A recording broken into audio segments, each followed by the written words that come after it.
quelque chose à dire pour...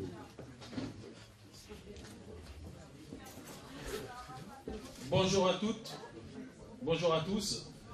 Moi je voudrais, pour faire simple, et je vais choquer quelques-uns, parce que là c'est le journaliste qui parle, c'est le journaliste qui a voyagé, c'est la personne qui a été sur le terrain pour voir des choses de visu, et que les Palestiniens, si on a quelques-uns qui sont restés, m'excusent, je me retrouve plus dans les traces de Youssef quand il vous parle de Palestine, que celle du professeur Lizard que je connais par ailleurs. Et nous avons pour habitude, les uns et les autres, de dire nous ne sommes pas palestiniens de naissance ou palestiniens de nationalité, mais nous sommes probablement palestiniens de cœur et quelquefois beaucoup plus palestiniens que beaucoup de Palestiniens. Et quand je parle de ces Palestiniens-là, c'est surtout les dirigeants. Donc je vais vous raconter une anecdote et après, vous parlez pendant quelques minutes de mes expériences palestiniennes, parce que le hasard de la profession, de la vie, puis l'envie, m'ont fait voyager en Palestine, pratiquement partout. J'ai pour habitude de dire que la Palestine, je l'ai visitée par 4 côtés. C'est-à-dire que je l'ai visitée par Israël et les colonies, par la Cisjordanie, par Gaza et par le sud Liban, parce que j'ai été couvrir la guerre Hezbollah-Israël en 2006. Et là, j'allais dire que c'est un grand panorama parce qu'on voit de partout. Quand je reviens aux dirigeants palestiniens, quand on a créé la radio, on a été voir les 3 pays du Maghreb, puisque nous sommes maghrébins, Tunisie, Algérie et Maroc, et on a passé des accords entre radios pour pouvoir prendre des émissions, faire des directs, prendre des journaux, travailler ensemble en quelque sorte. Et immédiatement, quand on a conclu ces accords, on a eu l'obsession d'aller en Palestine et voir les dirigeants palestiniens pour faire la même chose avec les radios. Il n'y en avait pas, il y avait une radio nationale palestinienne. J'ai eu le plaisir et l'honneur de rencontrer le président Arafat à plusieurs reprises. J'ai même un kéfier chez moi qui m'a offert un jour au nom de la maghrébinité, parce qu'il a beaucoup vécu en Tunisie après son départ, bien sûr, du Maroc. Et j'ai rencontré à 2 reprises, en quasi tête-à-tête, le président actuel. Et je commence par dire, je ne veux pas prendre plus de 30 secondes, comment faire pour que je puisse diffuser sur ma radio un journal quotidien en langue française que vous produisez, de manière à amener un autre son de cloche, parce que je peux ne pas être d'accord avec vous et sur votre politique, monsieur le président, parce que je rappelle que le président palestinien, parce que des fois il faut dire aussi les choses, n'est plus président depuis longtemps. Son mandat est terminé, et dans son cas, personne ne parle de président à vie, sans élection, parce que pour le moment, il continue à arranger l'Occident, Israël, les Américains, les Saoudiens et beaucoup d'autres. Parce qu'on ne peut pas aller dans les pays du Maghreb, et à raison, et dans tous les pays du monde arabe, et reprocher au président de traficoter les constitutions pour rajouter un mandat, un 3e, un 4e, un 5e. Et quand il s'agit des Palestiniens qu'ils ont installés, personne d'entre vous, sauf ceux qui sont vraiment tous les jours dans ce dossier, même moi j'ai oublié la date, ne peut dire comme ça spontanément quand est-ce que le mandat de Abbas s'est terminé. Bah, il s'est terminé en gros il y a plus de 12 ans. 12 ans, en gros. C'est-à-dire à la veille, dans la période de la guerre avec le Hezbollah et dans la victoire de l'autre côté de Hamas. Donc vous avez un président qui est reçu comme un président alors qu'il ne l'est pas, et qu'il n'est pas moins dictateur, et je le dis et j'assume, par rapport à sa propre population, que tous les autres dictateurs arabes. Parce que quand vous avez une police palestinienne chargée de faire l'ordre à l'intérieur des territoires, des micro-territoires, de Cisjordanie, je vais en parler parce que j'ai traversé ce territoire à plusieurs reprises, par la police palestinienne qui fait le travail de la police israélienne dans le cadre des accords, ben, qu'est-ce qu'il a de démocrate ou de président? Pour sauter, parce que je vous parle plus d'expérience que de textes écrits ou réfléchis, en tout cas pensés, de notre ami Youssef qui tenait une chronologie historique, j'ai été moi-même à Jérusalem. La première fois, je ne me rappelle pas de la date, mais je pense que c'est 93, la signature des accords d'Oslo. J'étais jeune journaliste, j'ai débarqué dans le métier, et j'entends donc cette histoire, et je me dis, moi, je ne peux pas ne pas aller, parce que comme tout journaliste, on rêve de faire le scoop de sa vie, et d'être à l'endroit où l'actualité mondiale se passe. Et ce jour-là, l'actualité mondiale se passait dans deux endroits, à Oslo pour la signature et à Jérusalem. À Jérusalem, j'ai été frappé de quelque chose qui me restera toujours dans la mémoire et dans la tête et devant les yeux, comme ça, y compris maintenant à cet instant, de ce qui se passe à Jérusalem, comme pour la première fois, le drapeau palestinien depuis 1967 va être brandi et montré dans la rue parce qu'il est interdit. Et donc j'étais à côté des reporters de CNN et j'étais dans la toute première rangée des journalistes qui voulaient voir. Et à un certain moment, il y a deux jeunes Palestiniens qui sortent un petit drapeau palestinien. Et on voit les gens de la sécurité israélienne qui, comme d'habitude, chien de Pavlov, il y a l'habitude, qui courent derrière, qui tapent les jeunes, qui enlèvent les drapeaux. Et puis à droite. Et puis à gauche, deux autres jeunes font la même chose. Et là, le reporter de CNN, il faut toujours rendre à chacun ses mérites, chope le directeur de la sécurité qui nous entourait, journaliste, et lui dit, mais je ne comprends pas, vous êtes en train d'enlever un drapeau palestinien au moment même où vous êtes en train de signer à Oslo la paix avec les Palestiniens. Et là, ce chef militaire, Dr. Santal Kiwaki, dit en anglais bien sûr, qu'est-ce que je fais? Qu'est-ce que je fais? Et on reçoit l'ordre, et CNN enregistré, moi aussi à côté j'ai l'enregistrement, et lui dit, laisse sortir le drapeau palestinien. Et le plus important, ce n'est pas celui-là. Le plus important, c'est que dès que le policier israélien a dit aux siens, vous pouvez laisser le truc, il y a un drapeau qui sort, je peux vous dire, sans exagérer, qu'il doit faire 10 mètres sur 10 mètres, de la poche de quelqu'un, je ne sais pas comment ils ont fait. Et tu as donc 6, 7, 10 jeunes palestiniens qui montent dans la porte qui s'appelle la porte de la Syrie, ou Bab al-Hamoud, qui est donc une espèce, comme si on était ici à la porte Saint-Denis ou les anciennes portes de Paris qui restent. Et ce drapeau, quand il est lâché par ces 4-5, touche terre. Alors, CNN commence à filmer, et l'autre, qui est complètement dépassé, le chef de la sécurité, rappelle les autres, il a dit, c'est pas un petit drapeau, c'est un drapeau de 10 mètres. Et la réponse, tant pis, c'est fait, laissez le drapeau. Et voilà comment on conquiert aussi des espaces de liberté dans un pays contre la lutte. Et voilà comment les gens sont toujours préparés. Je ne vais vous raconter que des anecdotes pour vous donner l'état d'esprit de celui qui dit la cause palestinienne est morte, il n'y a plus rien. Donc, dans ce voyage, le premier, je vais rencontrer des militants de gauche, des militants de droite. À l'époque, il n'y avait pas de militants dits, comment dire, aujourd'hui, ils sont blessés personnes, qui se revendiquent de l'islam politique, pour faire simple. Donc, il n'y avait que des militants de gauche ou de militants de droite. Les militants de droite se battaient pour une Palestinienne en commerce et en économie avec Israël. Et ceux de gauche se battaient pour une Palestine soit indépendante, soit neutre, dans laquelle le mot juif et le mot musulman ou chrétien doit disparaître. Et je suis invité donc par un couple extraordinaire. Le monsieur était un ingénieur, ou en tout cas dans le libéral, ou architecte, un truc comme ça, et l'épouse était professeure universitaire. Et cette épouse n'avait pas 30 ans. Donc je vais chez eux, et quand je rentre, je vois des gosses qui jouent dans tous les sens, et réfléchissent, et je dis, ça c'est des enfants. Il y en avait 7 ou 8. Elle dit, oui, bien sûr. Vous êtes jeunes, vous êtes encore belles, d'accord. Et elle les appelle tous, elle les met, je veux dire, la tête de l'un touche la tête de l'autre, c'est une espèce de pyramide humaine.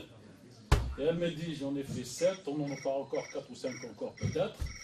Mais je dis, mais pourquoi? Parce qu'elle me dit, je ne veux pas nommer mes enfants, mais sur les 9, il y en a 3 qui vont tuer. Avant qu'ils deviennent adultes et qu'ils prennent la cause palestinienne. Il y en a, excusez-moi, il y en a 3 qui probablement passeront une longue partie de leur vie en prison. Et donc, si quand j'aurai 55, 60 ans avec mon mari, on avait encore 1 ou 2 avec nous, nous pourrons nous estimer heureux. Donc ça, c'est le souffle d'en parler Youssef, et qui fait comment les gens se procèdent. Et dans la discussion vient bien sûr la question de la guerre d'Algérie, de l'indépendance d'Algérie. Et puis il y avait quelques autres personnes avec ce couple. Et il y en a un, il me dit, mais je lui dis, mais vous n'êtes pas fatigué, comment ça? Il me dit, ce que dirait Youssef, il me dit, l'Algérie, elle a mis combien de temps pour se libérer? 132 ans. Bon. Il me dit, nous, ça fait combien de temps qu'on se bat depuis 48? 45, machin, truc. Il me dit, tu vois qu'il nous reste au moins un siècle pour gagner la bataille. Les Palestiniens commenceront à désespérer. Si dans 132 ans, comme l'Algérie, ou 150 ans, on n'a pas récupéré le territoire. Regardez comment chacun se construit un avenir et se projette. J'ai visité cette Palestine tout seul, et j'ai visité en délégation officielle française, y compris avec les présidents de la République. Et c'est comme ça aussi que j'ai constaté ce que c'est que la Palestine. Quand vous êtes dans la délégation du président, vous quittez Jérusalem, vous devez aller à Ramallah voir le président, à Abbas ou autre. Vous faites ça en moins de 10 minutes. Bon, en voiture. Vous avez un convoi. Et à droite et à gauche, vous n'avez rien, sauf les colonies qui sont toujours en hauteur. J'ai plein d'images dans ma photo parce que. Et le mur. C'est juste à côté. Comme on dit, un vol d'oiseau, tu jettes la pierre, ben, t'es de l'autre côté. D'accord. Et tu viens la première fois où je suis revenu après les visites et les délégations, et là tu prends le chemin. Et si tu passes par le circuit israélien, au lieu de 10 minutes, tu vas mettre 20, 25, 30, parce qu'il y a la circulation sur l'autoroute. Et quand tu prends les bus pour Palestiniens, je vais exagérer, mais juste pour expliquer comment ça marche, ça va être entre 1h et 24 heures. Pourquoi 1h et 24 heures?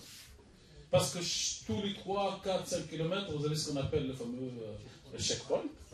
Et quand vous arrivez au checkpoint et que vous êtes dans un bus palestinien, ou que vous êtes dans une voiture immatriculée, parce qu'il faut savoir que toutes les voitures ne portent pas la même immatriculation.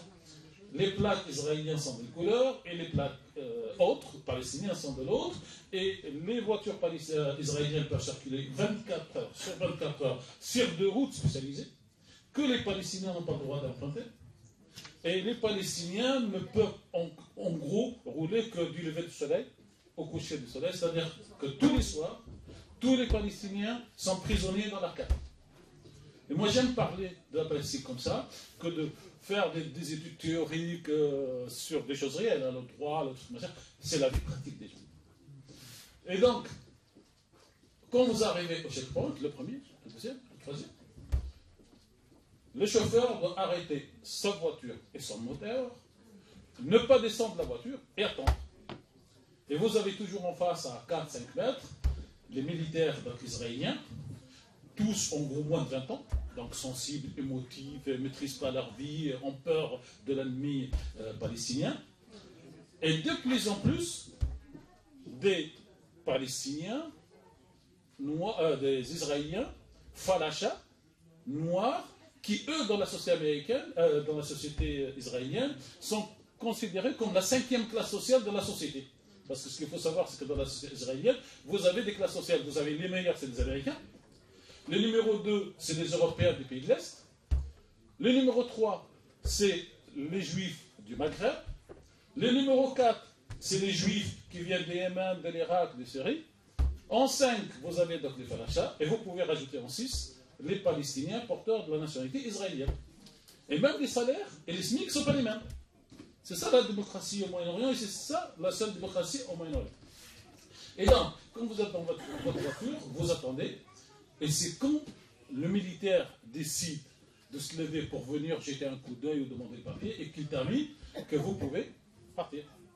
Et si quelqu'un essaye de descendre de la voiture, vous avez des tirs à balles réelles en l'air, pour dire que tu es en voiture, tu ne sors pas de la voiture.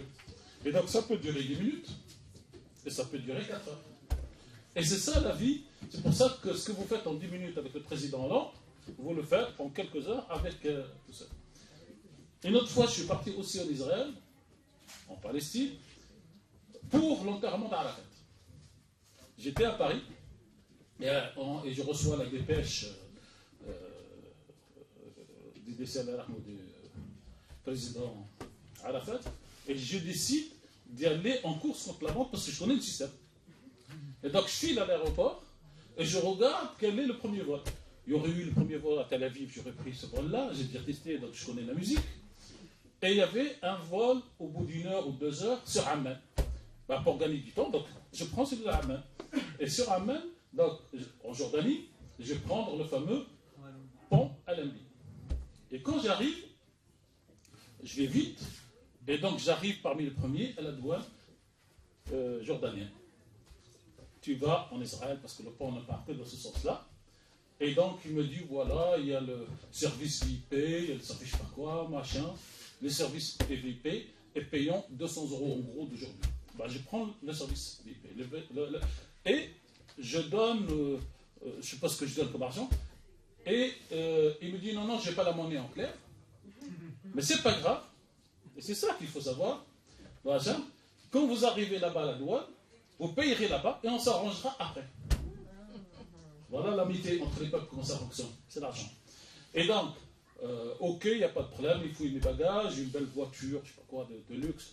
Je rentre dans cette voiture et en 3 minutes, donc on fait le pont. Et de l'autre côté, j'arrive. Et je sors et je vois des Palestiniens. J'explique que je vais aller dans un truc.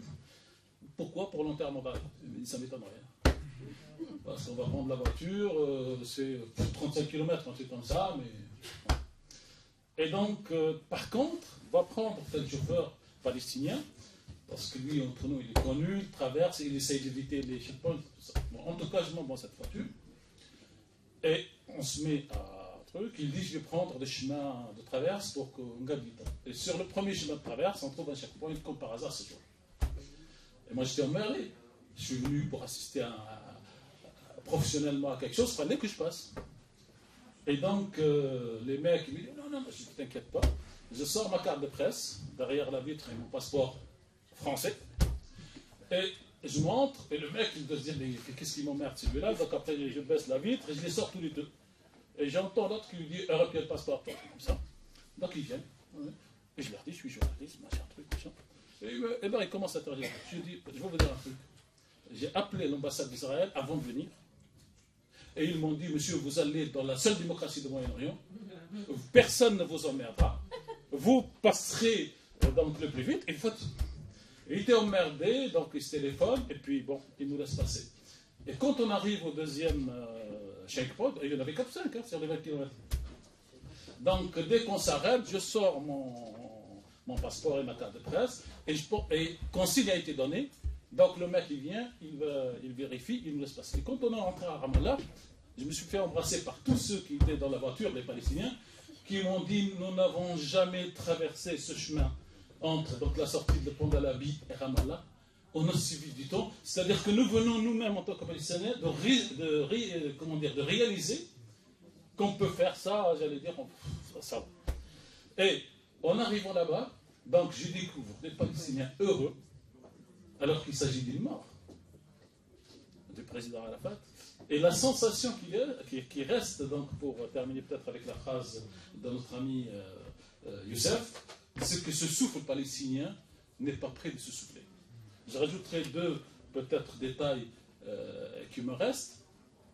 Le premier, c'est que quand j'ai débarqué la première fois à Jérusalem, quand vous arrivez à Jérusalem et que vous êtes une femme ou un homme normal, c'est-à-dire avec un minimum de croyance, hein, pas dans la religion comme ceux qui nous vendent aujourd'hui à 100%, juste un petit peu, vous ressentez quelque chose dans cette ville qui vous fait élever, et même si vous n'êtes pas croyant, même si vous n'êtes pas, pratiquant quotidien, régulier, parce qu'il faut parler comme nous vivons, à 6 h du matin, il y a quelque chose qui se passe dans ta tête, tu te lèves, et comme dit Jésus, tu marches sur l'eau pour atteindre la mosquée Al-Aqsa, pour y rentrer, lire du Coran ou faire ta prière, mais il y a quelque chose qui t'amène. Et ceux qui n'ont pas cette sensation ne ressentiront pas la Palestine comme beaucoup qui l'ont visité. Et aujourd'hui, nous avons les moyens, la majorité d'entre nous ont le passeport français, d'y aller avec, c'est pas pour faire de la pub, mais avec Gomaka ou d'autres, il faut y aller une fois au moins dans sa vie. Et vous avez une espèce de satisfaction du cœur et de l'esprit qui dépasse, et je m'excuse pour les croyants profonds, j'ai aussi fait la Mecque, et la sensation que j'ai ressentie à Jérusalem, sincèrement, je ne l'ai pas ressentie à la Mecque. Dernier mot, il y a aujourd'hui un grand mouvement de jeunesse noire américaine qui s'appelle les Black Lives Matter. Et ils sont, j'allais dire, d'une dureté à l'égard d'Israël que peut-être beaucoup de Maghrébins réunis, y compris les plus conscients d'entre nous, l'ont pas. Ils ne sont pas pro-palestiniens parce que c'est la Palestine. Ils sont pro-palestiniens après une réflexion sur la situation de discriminés en tant que citoyens américains noirs. Et ils ont commencé à réfléchir sur leur situation. Et ils ont découvert plusieurs choses. On peut en retenir deux ou trois. Mais la première, c'est que la police américaine est entraînée par la police israélienne de répression des émeutes. Et donc, ils disent, si ce policier a tué le jeune à Ferguson, et s'il s'est comporté comme ça, c'est parce que l'autre l'a entraîné de la même manière. Donc en fait, j'ai deux ennemis. C'est celui qui fait et c'est lui qui montre comment faire. Ils continuent leur recherche, ils trouvent que les bombes lacrymogènes utilisées en Palestine occupée et chez eux à Ferguson, c'est les mêmes. Et c'est la même société israélienne qui livre les uns et les autres.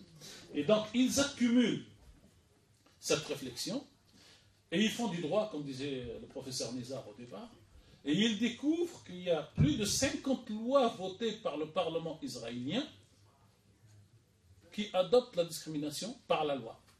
Et donc, une des discriminations, mais celle-là, elle a précédé la création de l'État d'Israël, pour ne pas mettre d'autres qualificatifs sur le mot, c'est la fameuse rétention administrative. Imaginez-vous, en France, pour mémoriser, pour visualiser la chose, que vous marchez dans la rue, il y a un flic qui vous arrête et il dit vous partez de barbe, Cheikh Hakim, un peu trop long.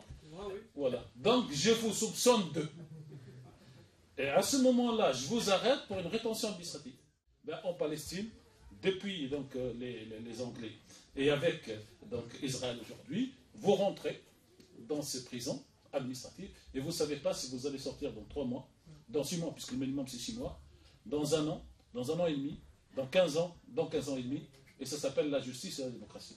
Donc, je vous invite effectivement pour découvrir ces jeunes noirs, c'est le Black Lives Matter, qui ont donc ces raisons pourquoi résister. Et donc, la cause palestinienne, et nous on le dit tout le temps à la radio, n'est pas une cause arabe. Elle n'est pas une cause musulmane. Elle est une cause de ce qu'on a appelé dans l'histoire de l'humanité les hommes justes. C'est-à-dire que c'est la dernière colonisation officielle du monde, puisque même en Israël, et je vais en terminer là, même en Israël, on parle de territoires occupés, majoritairement. Bon, une minorité parle de Samarie, tout ce que vous voulez, mais la majorité parle de territoires occupés et de colonies. Donc, dans n'importe quelle langue, quand vous dites colonie, vous n'êtes pas chez vous. Quand vous êtes territoire occupé, ça veut dire que vous occupez. Et, tout ce que vous voulez. Et vous avez, qu'on parle arabe ou en anglais, parce qu'on ne parle pas beaucoup français, les Israéliens qui ne reconnaissent pas les Palestiniens, quand ils parlent entre eux, ils disent les Palestiniens. Et les Israéliens qui occupent ce territoire, et les Palestiniens qui sont occupés, quand ils parlent d'Israéliens, ils ne disent jamais les Israéliens. Et ils disent toujours les Juifs, et les Yahoud, parce que pour eux, il y a cette confrontation. Et donc je termine sur cette phrase que pour moi et pour beaucoup de militants à travers le monde, c'est une cause de liberté de citoyens palestiniens. Ce n'est pas, si quelqu'un d'entre vous ou si quelqu'un d'entre nous estime qu'il va défendre la Palestine parce qu'il y a des Palestiniens musulmans, bah laissez tomber. Votre combat est perdu. Parce que vous n'êtes pas dans l'universel, vous n'êtes pas pour l'égalité entre hommes et femmes, et vous n'êtes pas pour l'égalité et la liberté de tous les citoyens du monde. Si vous défendez ça dans une vision nassérienne, ancienne, en tant qu'arabe, laissez tomber.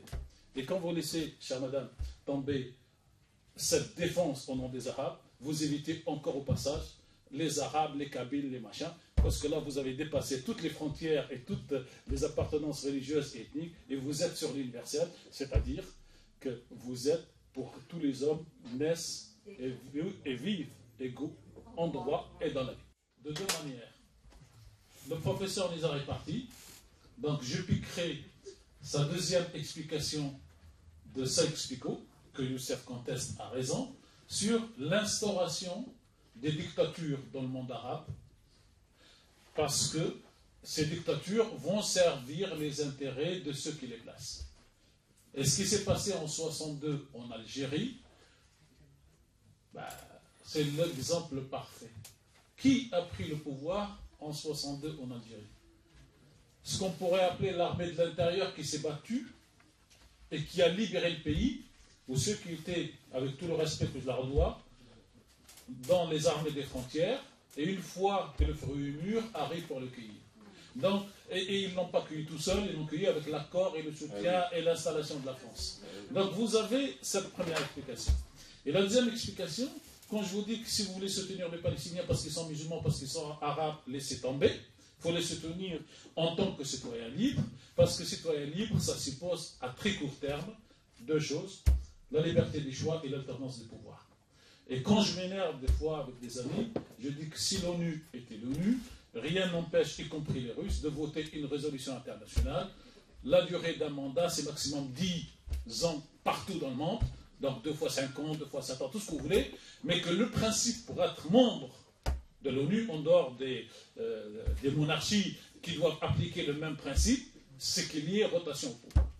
Et vous savez, quand vous êtes jeune et vous avez 20 ans et que vous créez une petite association et que tout le monde est militant, ça roule très bien.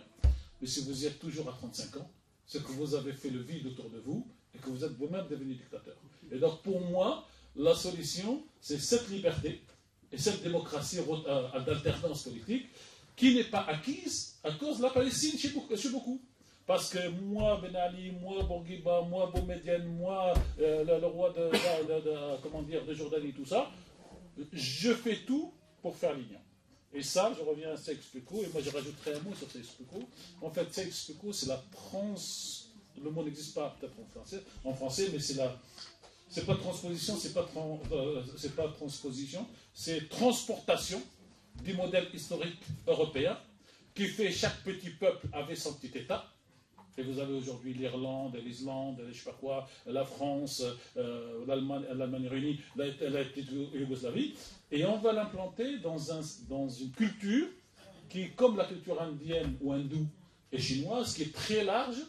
La liberté permet à tous de coexister. Et je vous raconte une histoire. Voltaire va dans l'Empire ottoman. Il découvre un monde. Il entend la voix du mont Ezzet le matin. Il dit c'est normal, c'est musulman.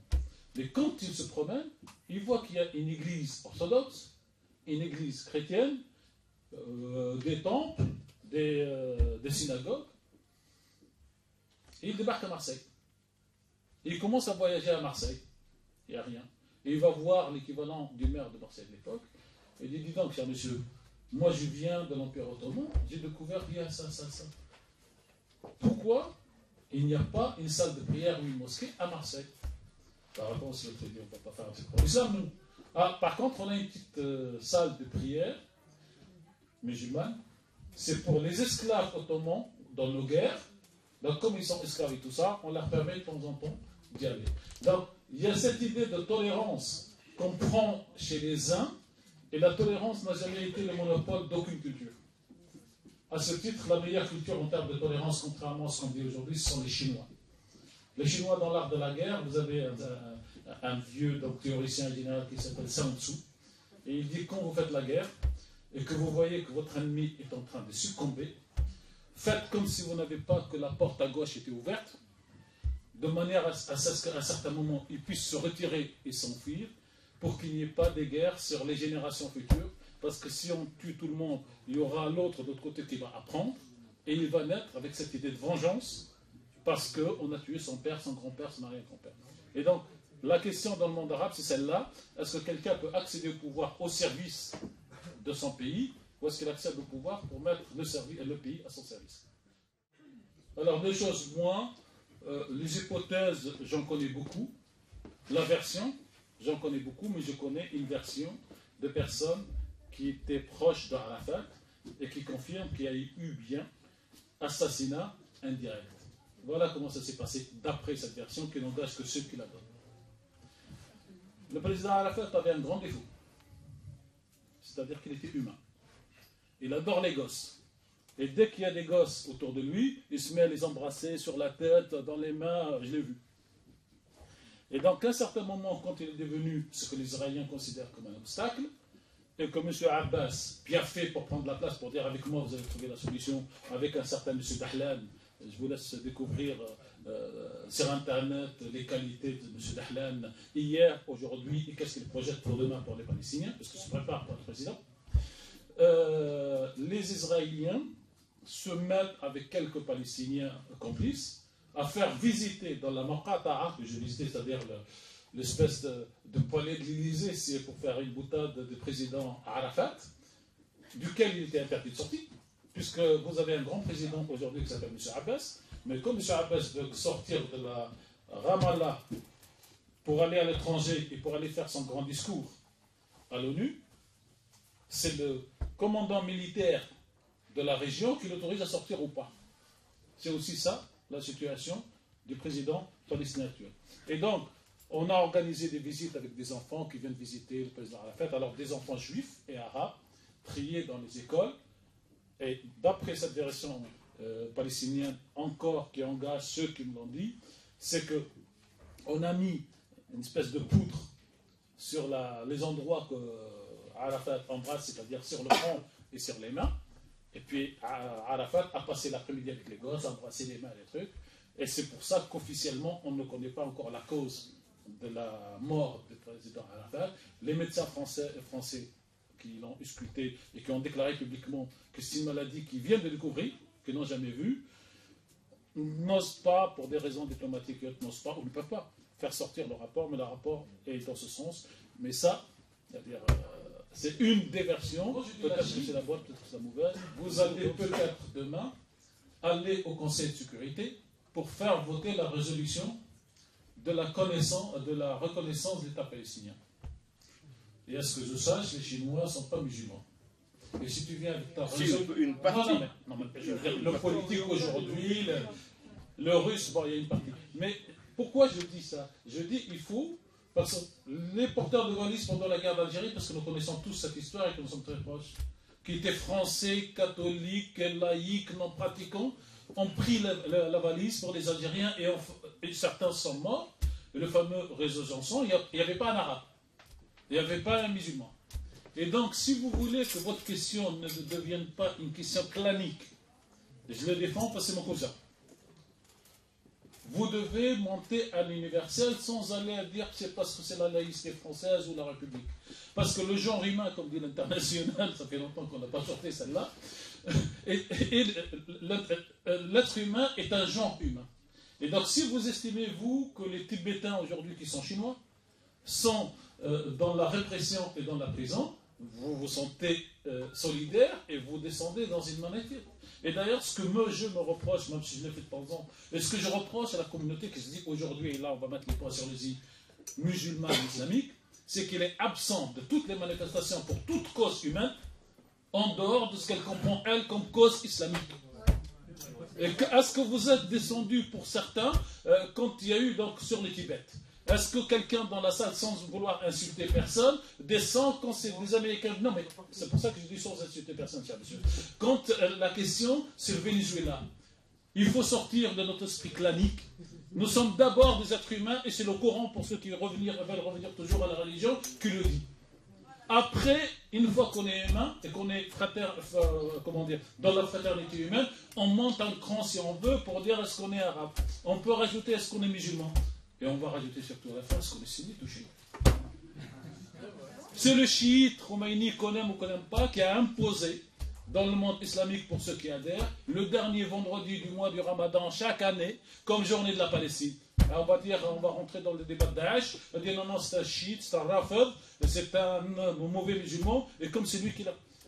Sortons du carcan qui nous enferme, ouvrons-nous, et vous allez voir, quand vous parlez à votre voisin français de la Palestine, et qu'il vous ait dit islam, arabe, il dit non, c'est d'un peuple colonisé, vous allez avoir son cœur. Et quand vous mettez à partir sur les discours qui existent, mais que Jérusalem est la première Qibla, c'est marqué dans le truc, tu dis ok, alors ta Qibla, ton Jérusalem et ton truc ne sont pas les miens. Et quand on fait la bataille BDS, et qui avance partout dans le monde, on fait la bataille BDS, on a tous fait la bataille BDS pour l'Afrique du Sud. Pourquoi on l'a fait parce qu'ils étaient arabes ou musulmans? Ou parce qu'ils étaient noirs africains et que nous disons que nous sommes africains? Non. On a fait certainement parce que nous avons estimé que l'apartheid n'est pas un système humain. Et donc, moi, ce que je veux dire, et j'en termine là, et je remercie vraiment de m'avoir laissé beaucoup parler par rapport à mes confrères et aux autres conférenciers, que moi, je soutiens cette cause palestinienne par antisionisme, et l'antisionisme n'est pas, comme le dit Monsieur le Premier ministre, l'antisémitisme, c'est deux choses différentes. Et donc, il faut qu'on soit clair dans notre discours si nous voulons qu'une question juste soit vue, appréciée et soutenue par des hommes justes. Merci encore. On applaudit.